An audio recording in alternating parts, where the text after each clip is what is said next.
El año pasado ustedes trabajaron con el policial clásico y sus características. Si no me equivoco, leyeron la novela de Andrea Ferrari, Los caminos de Sherlock. Este año vamos a trabajar con algunas variaciones del policial clásico, que son el policial fuera de la ley y el policial negro. Para eso vamos a repasar un poco las características del policial clásico, ¿sí? Ustedes recordarán por la novela que leyeron, o si son también fanáticos del género, seguramente habrán visto series o películas, ¿sí? Es un género muy popular, que en los textos o historias policiales, en los policiales clásicos, en el relato se desarrolla básicamente la investigación de un crimen. Y cuentan con algunos elementos que son comunes o típicos a todas estas historias, como son principalmente un delito, ¿sí? Se comete un delito que puede ser un robo, puede ser un crimen, un secuestro, etcétera, ¿sí? Y a partir de ese delito se plantea, ¿sí?, un enigma, ¿sí? Una serie de preguntas a resolver que generalmente son, bueno, ¿quién lo hizo? ¿Cómo lo hizo? ¿Por qué lo hizo? ¿Sí? Muchas veces el cuándo y el dónde lo hizo están dados de antemano, ¿sí? Pero básicamente esas son las preguntas que se disparan a partir de que se comete el delito. Obviamente siempre hay una víctima y un culpable, ¿sí?, que están estrechamente relacionados con ese enigma que se va a resolver. También aparecen otros elementos como son los sospechosos, ¿sí?, y los testigos. Generalmente aparece un detective que va a intentar resolver ese enigma y que va a realizar interrogatorios y a recolectar pistas que lo lleven a resolver esas preguntas, ¿sí? Este detective o este investigador generalmente en el policial clásico va a emplear la deducción para poder resolver ese enigma, ¿sí? Se trata en general de detectives sumamente inteligentes, ¿sí?, que a través de la reflexión van a tratar de ir uniendo las pistas que hayan obtenido en la escena del crimen con los datos que les vayan dando en los interrogatorios, y a partir de la deducción, como decíamos, en general logran encontrar las respuestas. Finalmente, suele haber una especie de recapitulación de los hechos, ¿sí?, donde, si ustedes leyeron algún cuento de Sherlock Holmes, por ejemplo, al final él va a relatar minuciosamente cómo fueron los acontecimientos. El lector en estas historias también cumple de alguna manera el rol de detective, porque está puesto en un lugar activo, ¿sí?, en el que él también, a medida que va avanzando la historia, intenta anticiparse a la investigación y plantear las propias hipótesis acerca de quién puede ser el culpable. Si ustedes seguramente cuando ven una película policial o leen una novela policial tratan de decir, es este o es el otro, ¿sí? Algo que no mencionamos y que es importante tiene que ver con los móviles, ¿sí? Se le llama móvil de un crimen a los motivos por los cuales el culpable ha cometido el delito, ¿sí? Esos móviles pueden ser móviles pasionales, se dice, ¿sí?, cuando por ejemplo uno lo hace por venganza o por odio, o también pueden ser móviles económicos o materiales, ¿sí? Por ejemplo, un robo que se realiza por dinero o un asesinato para cobrar una herencia, ¿sí? Así que móvil le llamamos a los motivos. También aparece otra palabra vinculada a estas historias, como es la palabra coartada, ¿sí? La coartada sería algo así como la excusa que tiene algún sospechoso para justificar que él no ha cometido el delito, ¿sí? Por ejemplo, una coartada posible sería que alguien no pudo haber cometido un determinado delito porque en ese momento estaba en el cine con su novia y tiene cómo justificarlo, ¿sí? Hasta aquí entonces hablamos de las características del policial clásico o también llamado detectivesco o policial de enigma, ¿sí? Vamos a empezar a ver ahora qué variaciones presenta otra vertiente del policial, que es el llamado policial fuera de la ley. Básicamente cuenta con los mismos elementos que mencionamos. Va a haber un delito, va a haber seguramente alguien que cumple con la figura del detective, va a haber culpables, sospechosos, ¿sí? Y va a existir, digamos, las preguntas o los enigmas que surgen del delito. Pero estos elementos aparecen planteados con otra disposición, ¿sí? En este cuadro que aparece en el libro, ustedes pueden ver algunos de esos elementos. Por un lado, la figura policial. Algo que tiene en común el policial fuera de la ley con respecto al policial clásico es que hay una desvalorización de la figura policial y de las fuerzas de la ley. Es decir, los policías no pueden resolver el enigma y por lo tanto tiene que intervenir alguien ajeno, alguien extraño, ¿sí? Un detective privado o puede ser también alguien que circunstancialmente pasaba por ahí, un vecino, ¿sí? O uno de los testigos, pero no es la policía la que puede resolver los conflictos y los delitos. Si conocen los cuentos de Sherlock Holmes, sabrán que en general hay una disputa siempre entre Sherlock Holmes y los detectives encargados de los casos, y él siempre de algún modo, digamos, los trata peyorativamente, los desvaloriza, les cancherea un poco cuando él puede resolver los crímenes y ellos no. Bueno, eso es algo común entre el policial clásico y el policial fuera de la ley. En el caso del cuento de Art que ustedes leyeron, La pista de los dientes de oro, ¿sí? Que es un policial fuera de la ley, queda claro que la policía no puede resolver el crimen, sino que es la dentista quien logra descubrir quién realizó el hecho. Como decíamos recién, ligado a lo anterior, ¿sí? La figura del detective en el policial fuera de la ley en general está representada por investigadores casuales y espontáneos, ¿sí? Es el caso de Diana Lucerna, ¿sí? Que casualmente es la odontóloga que tiene que tratar al culpable y, digamos, de esa manera descubre que él ha sido el asesino, ¿sí? Y no sigue los típicos procedimientos de observación o interpretación de los indicios, como sucede en los policiales clásicos o detectivescos, ¿sí? No actúa como Sherlock Holmes, ¿sí? Si bien deduce a partir de alguna pista la resolución, pero no de un modo, digamos, tan rebuscado y tan intelectual. Otra diferencia tiene que ver con la resolución. El enigma en estos relatos, en los policiales fuera de la ley, puede resolverse, es decir, los lectores muchas veces conocemos al final quién ha sido el culpable, pero no siempre se restituye el orden. ¿Qué quiere decir esto? No siempre se juzga al culpable y va detenido. Es decir, fíjense que en La pista de los dientes de oro, si bien sabemos quién es el culpable, la justicia, digamos, no alcanza al criminal. Digamos, ese delito queda impune. Generalmente esto tiene que ver con que en los policiales fuera de la ley aparecen motivos personales, móviles, pasionales, como decíamos hace un rato, ¿sí? Como la venganza o la justicia por mano propia, o la traición, ¿sí? Bien, algo de lo que sucede en el cuento que ustedes leyeron. Y por último, otra diferencia tiene que ver con cómo está organizada la narración. La narración en los policiales fuera de la ley no siguen normalmente al detective y al devenir de su investigación.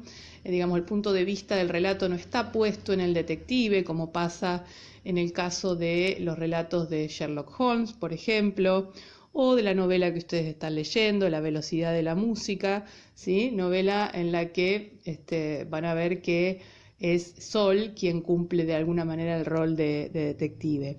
Bien, en el caso de los policiales fuera de la ley, muchas veces vemos el relato desde otras perspectivas, como por ejemplo desde la perspectiva del culpable, ¿sí? Es decir, esa diferente organización también es otro rasgo que distingue a los policiales fuera de la ley de los policiales clásicos. El lector de alguna manera enfoca su atención más que en las deducciones que realiza el detective, en este caso en las motivaciones del asesino, ¿sí? En por qué el asesino comete el crimen. Vamos a hablar también un poco acerca de la temporalidad en la narración, ¿sí? Un poco adelantándonos al próximo tema que vamos a trabajar, que tiene que ver con los verbos, ¿sí? Bien, para hablarles de la temporalidad en la narración, les voy a mostrar en este otro libro, ¿sí? Un esquema que me parece interesante. Cuando nosotros hablamos de una historia, ¿sí? De un relato, de un cuento, de una novela, podemos distinguir dos situaciones. Una es la historia y otra el relato, o la historia y el discurso, como dice acá, ¿sí? Es decir, una cosa es la historia, aquello que se cuenta, y otra cosa es el relato, ¿sí? Que es cómo se cuenta. Uno puede decidir contar la historia en el mismo orden en el que los hechos sucedieron, o puede alterar ese orden haciendo adelantos temporales o retrocesos temporales. Acá tenemos un ejemplo. Si yo quiero contar, por ejemplo, una historia policial en el orden en el que los hechos sucedieron, voy a decir que un hombre decide matar a otro para cobrar un seguro.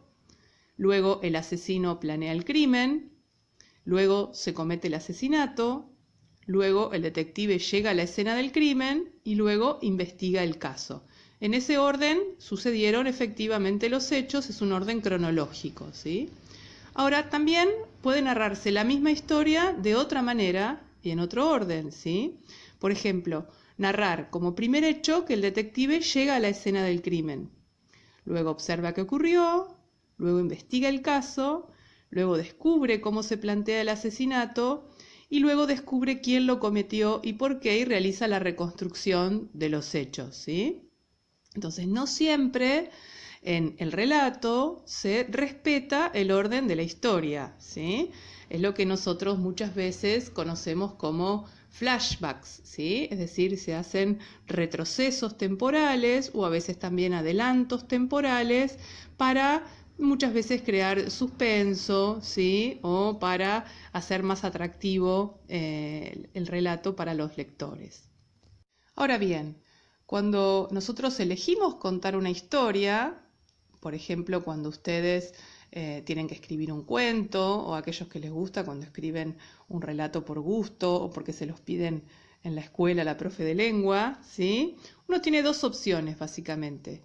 Una es narrar esa historia que quiero contar en presente y la otra opción es narrarla en pasado, ¿sí? Muchas veces ustedes habrán visto cuando yo les hago las devoluciones de sus narraciones, pongo una observación que es errores en el uso de tiempos verbales, ¿sí? Bueno, justamente tiene que ver con esto. Si uno decide narrar en presente, debe respetar ese tiempo base que uno ha elegido, y lo mismo si uno elige narrar en pasado. Lo que yo no puedo es ir alternando sin sentido, ¿sí? Esos tiempos verbales. Claro que puedo hacer saltos, como decíamos recién, pero esos saltos tienen que estar justificados.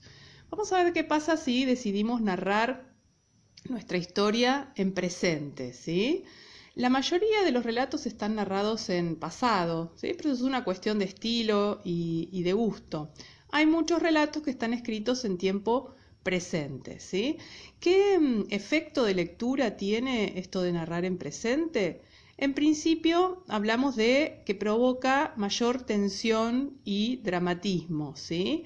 Al presentar la escena en tiempo presente, se enfatiza la emotividad de los acontecimientos, ¿sí?